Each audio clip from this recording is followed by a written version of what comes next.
ఏ శుభకార్యానికైనా శుభారంభం. Love marriage arranged marriage అన్న మీద గోపాలరెడ్డి గారికి తోడల్లుడు కూతురు అవుతుంది. ఓకే. మధురానగర్లో షూటింగ్ చేసేటప్పుడు దట్ లాస్ట్ డే నన్ను ఆయన వచ్చి నీకేమన్నా కమిట్మెంట్స్ ఉన్నాయా, ఇలా లవ్ కానీ లేదంటే మేనత్తల కూతురు? నాకేం లేవండి. గోపాలరెడ్డి గారిది కూడా మా ఊరికి కొంచెం దగ్గరే. ఓకే. మా ఊర్లోనే చదువుకున్నారు ఆయన చిన్నప్పుడు. ద సేమ్ టైం ఏంటంటే ఇంకొకటి కోఇన్సిడెంట్, మా ఫాదర్ స్టూడెంట్ ఆయన. దాంతో మరి నా బిహేవియర్ నచ్చున్నదో ఆయన అడిగాడు. అడిగితే మా ఫాదర్తో మాట్లాడాను నన్ను. మా ఫాదర్కి ఏంటంటే అత్యుత్సాహం, అంటే అంత పెద్ద ప్రొడ్యూసర్కి దగ్గర అయితే ఇంకా మోర్ అండ్ మోర్ మంచి సినిమాలు తీయచ్చు అని. నేను నా వైఫ్ని చూడను కూడా లేదు, మా అమ్మ నాన్నే చూశారు, మాకు నచ్చింది అన్నాడు. ఓకే. పెళ్ళైన తర్వాత ఇండస్ట్రీని అర్థం చేసుకున్నారా ఆమెకు అసలు ఏం తెలియదు అస్సలకి. నా పెళ్లి కాకముందు రెడ్డి గారి పిల్లలతోటి ఎప్పుడైనా 1-2 షూటింగ్లకి ఏదన్నా వెళ్తే వెళ్ళి ఉండొచ్చు, అంతేగాని ఆమెకి వాట్ ఈజ్ షూటింగ్ అనేది అసలు ఏమీ తెలియదు.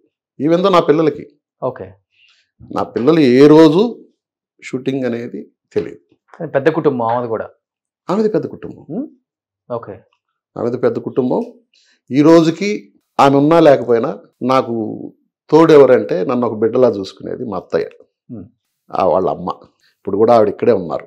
ఎందుకనంటే నా పెద్ద కూతురు ఇల్లు మారుతుంది, ఆవిడకి అవన్నీ సెట్ చేయడానికి మొన్న మార్నింగ్ ఫ్లైట్కి వచ్చి అవన్నీ సెట్ చేస్తున్నారు. అవి సెట్ చేసి రేపు ఎల్లుండే వెళ్ళిపోతుంది అనమాట. If any need of help అంటే ముందు పరిగెత్తుకుని వచ్చేస్తారు. దాంట్లో మా బావమరిది ఒకడు, ఈజ్ అ కాంట్రాక్టర్, బిల్డర్, ఇప్పుడు బెంగళూరులో మంచి కన్స్ట్రక్షన్ చేస్తున్నాడు. నేనంటే ప్రాణం అన్నమాట వాళ్ళకి. వాళ్ళ కూతుర్ని అలా చూసుకున్నారు అనేది. ఆమెను ఏ రోజు ఇబ్బంది పెట్టలేదు. ఆమెకి ఒక్కటే చెప్పేవాడు నేను, నువ్వు ఉన్నన్ని రోజులు నిన్ను వదిలిపెట్టి ఎక్కడికి పోను, నువ్వు ఏ విషయంలో భయపడద్దు. ఈవినింగ్ కారులో ఎక్కించుకొని సరదాగా అలా తీసుకెళ్ళి సిగ్నల్స్ దగ్గర అక్కడ కాళ్ళు లేకుండా చేతులు లేకుండా అలా అడుక్కుంటూ, వాళ్ళని చూసావు కదా, వాళ్ళందరికంటే నువ్వు బెటర్ పొజిషన్లో ఉన్నావు, ఎవరైనా గుడ్ హౌస్, మంచి పిల్లలు, మంచి ఫుడ్ తింటున్నావు, వాళ్ళని చూడు, వాళ్ళు ఏమీ లేక ఎంత ఇబ్బంది పడుతున్నారు. పెళ్ళైన దగ్గర నుంచి ఇవన్నీ, అంటే పెళ్ళైన ఒక 10 years బాగానే ఉంది. హార్డ్లీ మీ ఇద్దరు పెళ్లి చేసుకున్నాక సంతోషంగా గడిపిందంటే ఒక 10 సంవత్సరాలు అయి ఉంటుంది, అంతేనా? 10-12 సంవత్సరాలు అంతే. సంతోషంగా గడిపింది 10-12 సంవత్సరాలు కాదు, ఆమె నాతో ఉన్న 26 ఏళ్ళు సంతోషంగా ఉంది. బట్ 10 సంవత్సరాల తర్వాత ఆమెకి డిసీజ్ బయటపడింది. డిసీజ్ బయట వచ్చినా కానీ నేను ఎప్పుడు కూడా ఆమెని తక్కువగా చూడలేదు, ఆవిడ నన్ను తక్కువగా చూడలేదు. ఇద్దరికీ ఆమె బాగలేని మనిషి అనే లోటు నాకు లేదు, నాకు బాగలేదనే లోటు ఆమెకి లేదు. అంటే ఫస్ట్ హెల్త్ చెకప్ అప్పుడు బయటపడిందా డిసీజ్ ఉందా? ఏంటిది అనుకున్న డిసీజ్? దాన్ని మల్టిపుల్ స్క్లిరోసిస్ అంటారు. ఓకే. ఆమెకి ఫస్ట్ ఐ ప్రాబ్లం వచ్చింది. ఆ రోజు 97 అనుకుంటా, దీపావళి ఊరెళ్ళాము. అప్పుడు చెన్నైలో ఉన్నా. ఊరెళ్తే రాత్రి ఎంత టపకాయలు కాల్చారు. మార్నింగ్ లేసి మళ్ళీ చెన్నై షూటింగ్కి ఏదో వెళ్ళాలి. బయలుదేరుతుంటే నాకు కొంచెం కన్ను మసగ్గా ఉందండి, ఒక కన్ను అని. ఓకే. అంటేను రాత్రి ఇవన్నీ కాల్చారు కదా, ఆ పొగ ఇది ఉంటుందేమోలే చూద్దామని చెప్పున్నాను. నేను అప్పుడు మాలేసి ఉన్నా అయ్యప్ప డ్రెస్. చెన్నై వెళ్ళిపోయాక చిన్న పాప షీఈస్ 3 months or 4 months అంతే. తనకి వ్యాక్సిన్ వేయించడానికి తీసుకెళ్ళాను. డాక్టర్ దగ్గరికి వెళ్ళి వ్యాక్సిన్ వేయించి, ఆ డాక్టర్ పక్కనే ఐ హాస్పిటల్ ఉంది చిన్నది.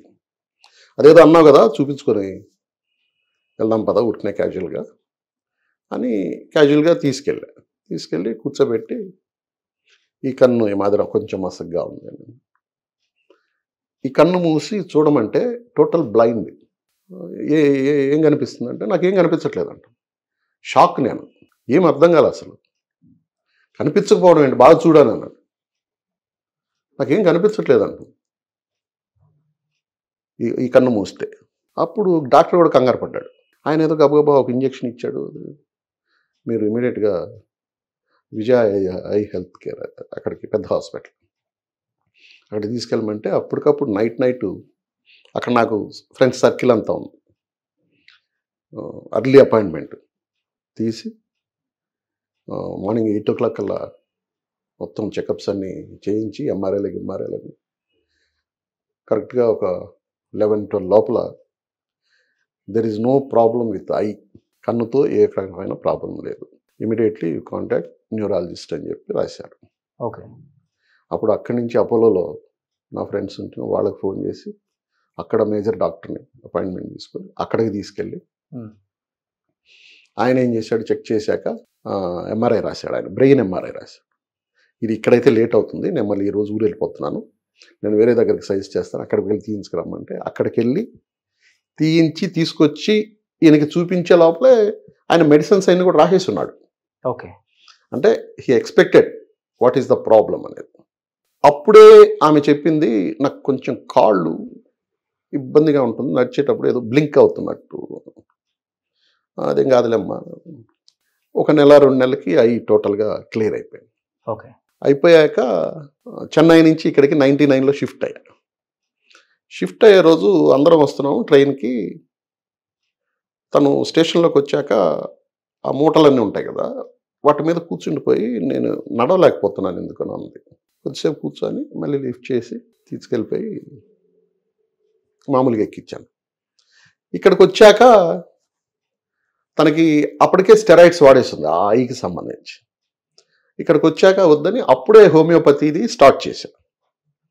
హోమియోపతి స్టార్ట్ చేసి ఆక్యుపెంచర్ చేయిస్తూ తనకి రోజు నేను అప్పుడు జూబ్లీహిల్స్ రెంట్కి ఉండేవాడిని, వాళ్ళ పిల్లలు మాతో క్లోజ్గా ఉండేవాళ్ళు, వాళ్ళతో పాటు షటిల్ ఆడిచ్చేవాడిని, నేను ఆడేవాడిని. ఓకే. తనకు ఒక యాక్టివిటీ ఉండాలి అని.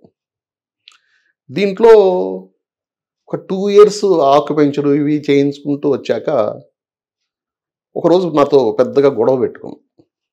నన్ను నువ్వు డాక్టర్స్ కరెక్ట్గా చూపించట్లేదు, ఈ పిన్నులు పొడిపించి నన్ను రోజు టార్చర్ చేస్తున్నావు. అలా కాదు అని అంటే వినకపోతే అప్పుడు డాక్టర్ అపాయింట్మెంట్ తీసుకొని చూపిస్తే ఆయన ఏదో మెడిసిన్స్ రాశాడు.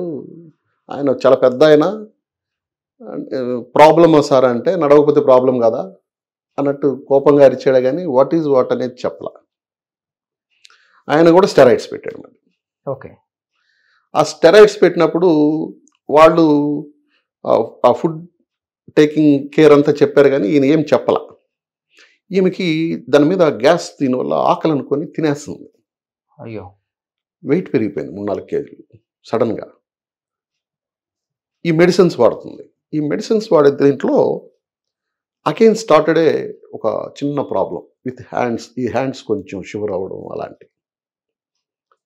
ఇది ఏంటా అని చెప్పి అప్పుడు నాకు తెలిసిన డాక్టర్ సర్కిల్ ఫ్రెండ్స్కి వెళ్ళి అమెరికాకి ఫోన్ చేయించి ఇది పొజిషను, దాని పేరు MS అంటారు. అంటేను వాళ్ళు అక్కడి నుంచి ఇది ఒక టిపికల్ డిసీజు, ఎందుకు వస్తుందో తెలియదు, ఎలా ఉంటుందో తెలియదు, దెర్ ఈజ్ నో మెడిసిన్. అయ్యో. దీన్ని మీకు కావాలంటే కొంచెం ఇంటర్నెట్లో చెక్ చేయండి అని అంటే అప్పుడు నేను వచ్చి ఇంటర్నెట్ అంతా ఓపెన్ చేసి US నుంచి బుక్స్ తెప్పించా దానికి సంబంధించి. నేను చూస్తే ఫస్ట్ ఈ ఐ డ్రాప్ అనేది జరుగుతుంది ఆ డిసీజ్ వస్తే.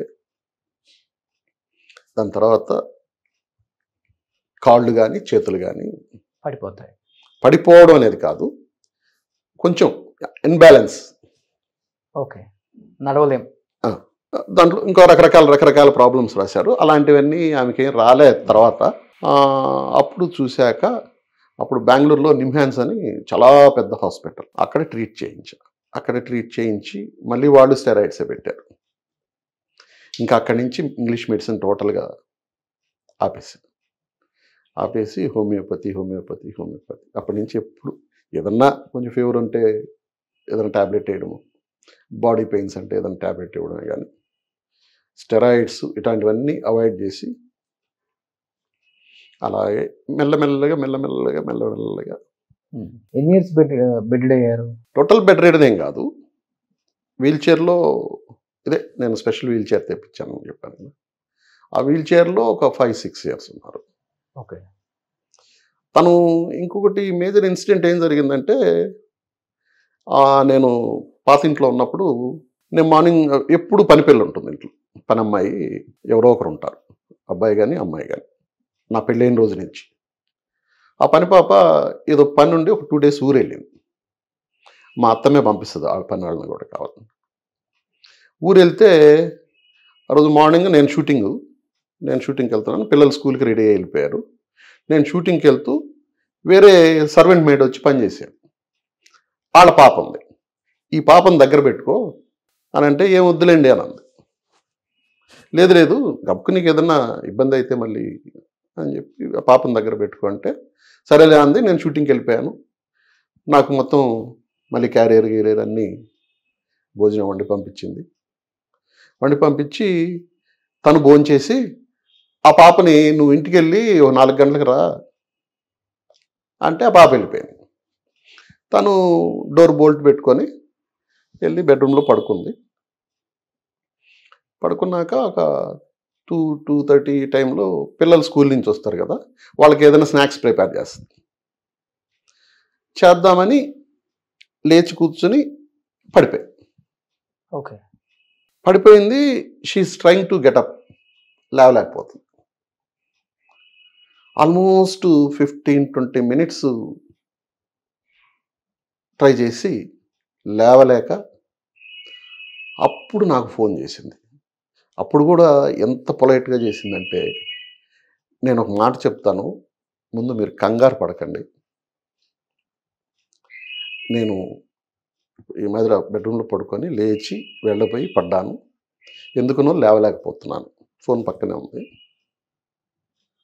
అదేంటి అనమ్మా, అదేంటి అంటే ట్రై చేయి ఒకసారి అని అంటే, లేదండి 20 minutes అయింది, ఈ లోపల పిల్లలు వచ్చేస్తారేమో భయపడతారని. అప్పుడు నేను బోరబండలో ఉన్నా. వితిన్ 10-15 minutes అక్కడి నుంచి ర్యాష్ డ్రైవింగ్లో వచ్చేసే లోపల పిల్లలు కూడా రాలా ఇంకా అప్పటికి. వచ్చి చూశాను, నా కిచెన్ విండో తీసుంది, కిచెన్ విండోలోంచి డైరెక్ట్గా బెడ్రూమ్ ఉంటుంది, అక్కడి నుంచి చూస్తే తను కనిపిస్తుంది. ఒకసారి ట్రై చేయి లేవడానికి అంటే, లేదండి లేవలేకపోతున్నాను. అప్పుడు మెయిన్ డోర్కి పక్కన గ్లాస్ విండో ఉండేది, ఆ గ్లాస్ బ్రేక్ చేసి లోపలికి పెట్టి బోల్ట్ నైస్గా ఓపెన్ చేసి నేను లోపలికి వెళ్ళి ఇలా పట్టుకొని లే అంటే మామూలుగా లేచేసింది. అప్పటి నుంచి తనకు సైకలాజికల్గా పడతానేమో లేవలేనేమో అనే ఒక ఫోబియా, అలా అలా అలా అలా మెల్లగా అసలు నేను నడవలేను అంటే, ఎక్కువ పడుకోవడం ఉండడం వల్ల ప్రాబ్లమ్స్ వస్తాయని నేను ఆ వీల్ చైర్ కూడా తెప్పించింది. ఆ వీల్ చైర్ నిలబెడుతుంది కూడా మనిషిని. ఎక్కడి నుంచి తెప్పించారు అన్నది? తైవాన్. ఎంత ఆ చైర్? 4 lakhs. 4 లక్షలు పెట్టి చైర్ తెప్పించారు. ఓకే. వెళ్ళి మనం కంప్లీట్గా మనం నిల్చున్నట్టే నిల్చుంటుంది, మూవ్ చేస్తే అది ఎక్కడికి వెళ్ళాలో అక్కడికి వెళ్తుంది. ఆ హైట్లో ఏమన్నా పని కావాలంటే చూసుకొని మళ్ళీ లిఫ్ట్ చేస్తే మళ్ళీ కిందకి మెల్లగా కూర్చుంటుంది. చనిపోయే వరకు వీల్ చైర్లోనే ఉన్నారు? ఇంకా వీల్ చైర్లో ఉన్నారు. లాస్ట్ 5 years టోటల్గా వీల్ చైర్లోనే ఉన్నారు. లాస్ట్ ఒక 1 year బాగా కొంచెం ఇబ్బంది పడ్డారు, చిన్న పిల్లలాగా అయిపోయారు. నేనే అన్ని 2 years బేబీని ఎలా చాకాలో, నేను షూటింగ్కి వెళ్ళే లోపల, నేను షూటింగ్కి వెళ్ళాలంటే అట్లీస్ట్ నేను 7కి వెళ్ళాలంటే ఒక 3:30-4కి లేచి ఆమెను రెడీ చేసి, ఆమెను డ్రెస్ చేసి, ఆమెను బెడ్ మీద కూర్చోబెట్టి, పిల్లలు ఉంటే పిల్లలకి మమ్మీకి ఏం కావాలి చూడండి అని పని పల్లరాడు ఉండేవాడు. అంత ప్రేమగా చూసుకున్నారు. లాస్ట్ స్టేజ్లో తను అలా చూసినప్పుడు ఏమనిపించింది అన్న? వేరే అమ్మాయిలు తెలియదు, ఇండస్ట్రీలో ఇంత పెద్ద పేరు ఉంది, పెద్ద కుటుంబం, అన్ని ఆస్తులు ఉన్నాయి, కానీ భార్య జీవితం అనుకొని, పిల్లలే జీవితం అనుకొని, కుటుంబమే జీవితం అనుకొని బతికిన వ్యక్తి మీరు. అంటే లాస్ట్ ఇలా జరుగుతుందని కూడా నేను ఎక్స్పెక్ట్ చేయలే. తను చనిపోయింది కూడా ప్రాబ్లం ఏంటంటే తనకున్న డిసీజ్ తోటి చనిపోవాలి. బెడ్ సోర్ వచ్చింది. ఆ బెడ్ సోర్ రాకుండా ఉండాలనే ఆ చైర్ తెప్పించింది. ఆ బెడ్ సోర్ అంటే తెలుసు కదా. అవును. బెడ్ సోర్ వస్తే దానికి కూడా మెడిసిన్స్ ఇప్పించాను. బట్ మాకు తెలియకుండానే ఇంటర్నల్గా బాగా డ్యామేజ్ అయిపోయింది. అది బయటికి కనిపించట్లా. అది ఒక్కసారిగా బర్స్ట్ అయింది. తీసుకెళ్ళాను. అప్పటికి చాలా హ్యాపీగా ఉంది. 4 రోజులు ఉంది హాస్పిటల్లో. రోజు నేను ఫుడ్ తీసుకెళ్ళేవాడిని క్లబ్ నుంచి వాళ్ళందరికీ. ఏం తినేది కాదు. మా అత్తయ్య ఉండేది కూడా. మంచి రూమ్లో టీవీ గీవీ అన్నీ పెట్టించాను. నా సీరియల్స్ వస్తుంటే చూసుకుంటుండేది. నేను వెళ్ళాక కథ అంతా చెప్పేది. అయిపోయాక డాక్టర్ ఉండి ఇంటికి తీసుకెళ్ళండి, కొద్ది రోజులు ఉన్నాక అది ఆపరేట్ చేశారు. దాన్ని గ్రాఫ్ట్ చేద్దాం స్కిన్ వేసి. గ్రాఫ్ట్ చేశాక మనం ఇంకొంచెం క్విక్ రికవరీ అవుతుంది. ఇంటికి తీసుకొచ్చాను. 10 రోజులు అయింది. 10 రోజుల తర్వాత తీసుకెళ్తే ఇంకొంచెం డ్రై అవ్వనివ్వండి అన్నాడు. ఇంకొక 10 రోజులు అని అంటే ఇంకొక 15 రోజుల దాకా ఇక్కడ నర్సుని అందరిని పెట్టాను. తీసుకెళ్తే గ్రాఫ్ట్ చేద్దాం అన్నారు. గ్రాఫ్ట్ చేశారు, తీసుకొచ్చారు. నేను ఐఎమ్ ప్రిపేరింగ్. మళ్ళీ తన ఇంటికి తీసుకొస్తే కింద బటక్స్కి ఆపరేషన్ జరిగింది. తను ఎలా బెడ్ అన్ని అరేంజ్ చేయాలి, ఐఎమ్ ప్లానింగ్ దట్. దీంట్లో ఉన్నాను అన్నమాట.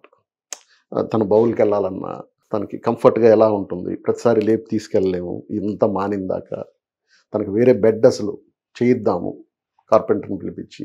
ఈ ప్లానింగ్లో ఉండగా ఒకరోజు మార్నింగ్ మా అత్తయ్య ఫోన్ చేసి కొంచెం ఆ గ్రాఫ్టింగ్ అని మరుసటి రోజు బ్రీత్ ప్రాబ్లం వస్తుంది, ఆక్సిజన్ పెట్టారు. బ్రీత్ ప్రాబ్లం రావడం ఏంటి,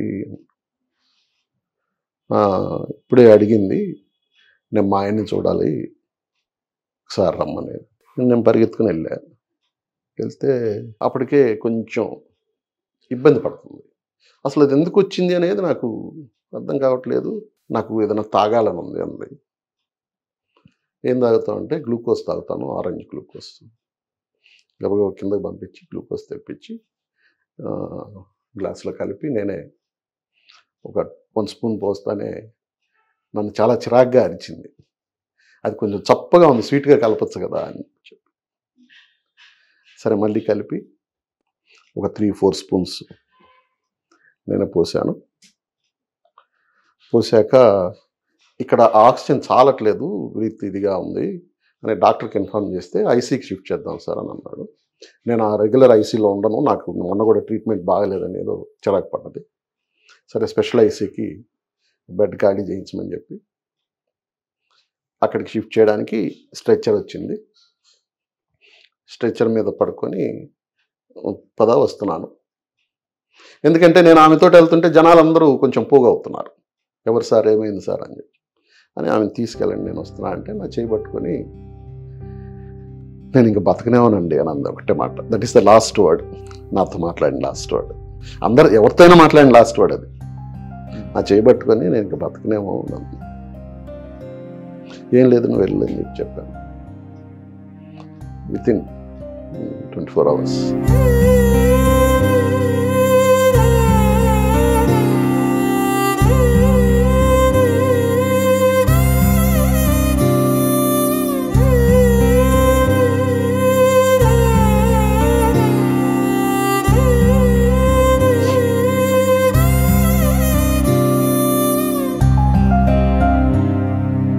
ఫార్టీ 2 years ఉంటాయి అంతే కదా. 42. కానీ ఒక వయసు వచ్చిన తర్వాత ఆడపిల్లలకి నాన్న అవసరం అస్సలు అక్కర్లేదు, కానీ అమ్మ అవసరం ఉండాలి. అవును. అలాంటి టైంలోనే ఆమె చనిపోయి నేను ఇప్పటికీ తర్వాత కూడా బాధపడింది. ఆడపిల్లలు, 2 ఆడపిల్లలు అవడం ఒక చిన్న అడ్వాంటేజ్ అయింది. లేదంటే వాళ్ళ ప్రాబ్లమ్స్ నాకు చెప్పుకోలేరు. వాళ్ళకి ఏదైనా హెల్త్ ప్రాబ్లమ్స్ ఉన్నా, ఇంకేదన్నా గైనిక్ ఇష్యూస్ ఉన్నా నాకు చెప్పలేదు. తల్లికే చెప్పుకోగలరు కదా. దాంట్లో నాకు బాగా హెల్ప్ అని అంటే మా అత్తయ్య వాళ్ళు. 2 పిల్లలకు పెళ్లి కాలేదు కదా కల ఆమె చనిపోయే టైంకి. అప్పుడే ఆ చిన్న మార్చుకోవడం అనేది జరిగింది పెద్ద పాపకి. పెద్దల్లుడిని అక్షింతలు వేసింది. పెళ్లి చూడలేదు. పెళ్లి చూడలే. పిల్లలు బయటకు వచ్చారమ్మా, అమ్మ చనిపోయింది, పెళ్ళిళ్ళు కాలేదు, బాధ్యతలు, నాణ్యమైపోతాడో, అంతగా ప్రేమించిన వ్యక్తి వాళ్ళు కొంచెం డిప్రెషన్లోకి వెళ్ళిపోయారు చిన్న- కదా, మీరు చిన్న- డిప్రెషన్లోకి వెళ్ళిపోయారు కదా ఫస్ట్ కొంత అవును. నేను I went in a dark room కొద్ది రోజులు. కొన్ని ఇయర్స్. నో కొన్ని మంత్సే. అక్కడి నుంచి మెల్లగా నాకు నేనే రియలైజ్ అయ్యి తప్పు చేస్తున్నావు, ఇది కాదు అనుకుంటుండగా సడన్గా షూటింగ్లో బిజీ అయ్యాయి. అది పెద్ద ప్లస్ పాయింట్ అయింది నాకు.